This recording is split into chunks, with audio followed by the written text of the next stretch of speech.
Hello and welcome to the Geek Den for the Star Trek Starship Collection issue 115, which is the Tellarite cruiser. Here is the model in the box. Let's have a little go through the magazine. So it's a nice front picture here of the warship here, the Tellarite's warship. And then we have obviously a lot of in-universe information, which we get obviously a nice picture here of the back of it looking at the front. We also get more info about where we saw it and its armaments and stuff like that. Then we get a nice side view here and a top view of the Tellarite ship. Now it is a Tellarite cruiser, but it's actually been other ships before it, which makes me think we probably won't get this one again, which is a shame. So it first showed up as an Iconians, I think that's what they were called, ship, which was on Enterprise. Then it was the Arboreals, I do believe, which were the Xindi Arboreal. It later became. Which is a shame, because it might mean that we never get this ship again, and we won't get the Arboreals. We may get it, I'm not too sure. There are slight differences between them, the different colours, but you never know. They don't really like sort of giving us the exact same ship. I think they were slightly different, but not too much to warrant doing another model, I don't believe. Then we have the Tellarite appearances. So this is where they appeared. Obviously we have the original series and Enterprise, which is a shame. They should have appeared a lot sooner. Also as well, if you watch Star Trek Discovery, they do make an appearance in Star Trek Discovery as well. And this is the trivia section. Obviously our next issue, which we'll be doing here at the Geek Den, so make sure you click to subscribe, is the USS Carrie.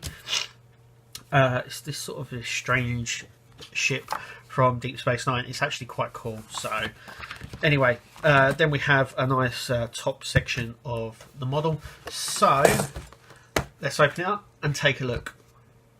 Here it is out of the box, and I have to say it is really nice and really detailed. The only downside I can actually say is I would have preferred these translucent, just like they are in the book, but that doesn't steer away from the fact that it's actually quite a good ship. So let's just do the shake test. Yep, so it comes out of jerted forward. Like I said, I always do the shake test because just in case you have them somewhere that they might get knocked. It's actually quite secure up and down wise, but if it's jolted from the front, then it will slide off. Here's the base anyway, and as you can see, there's my number. So let's take a closer look at the Tellarite cruiser. So there we go. Camera's going all haywire here.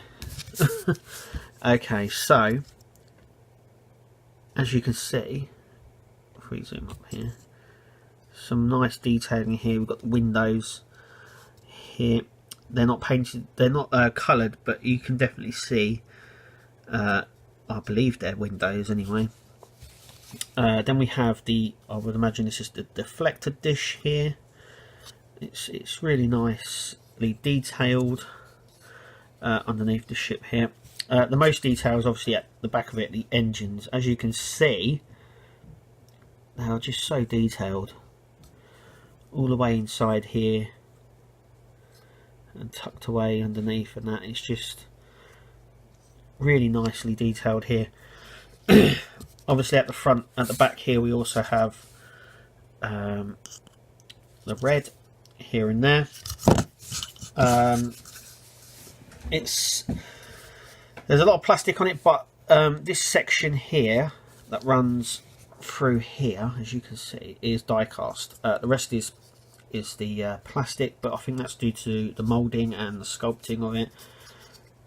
They can't get the high detail as they can on the plastic with the die cast. But yeah, even through this gap here, you can actually see that you can just about make out there's sort of little ridges on the inside.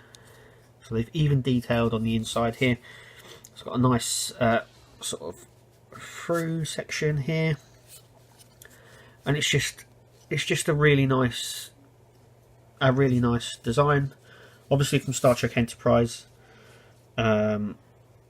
So we got the Tellarite one. I hope we do get the Xindi, so we can complete the Xindi. I think there were slight differences, but not too much. But you know, I'd like to complete the Xindi. But yeah, here she is anyway, and it's a really nice model. It's definitely one for the collection, especially if you're a TOS fan as well, because this is a Tellarite cruiser, and they were quite prominent throughout the series. And so they were also in Enterprise. This ship's from Enterprise, obviously, but wouldn't look out of place next to the TOS Enterprise. Anyway, that is it for this issue. I hope you liked it, and I hope you join us for our next one, and we'll see you hopefully on our next video.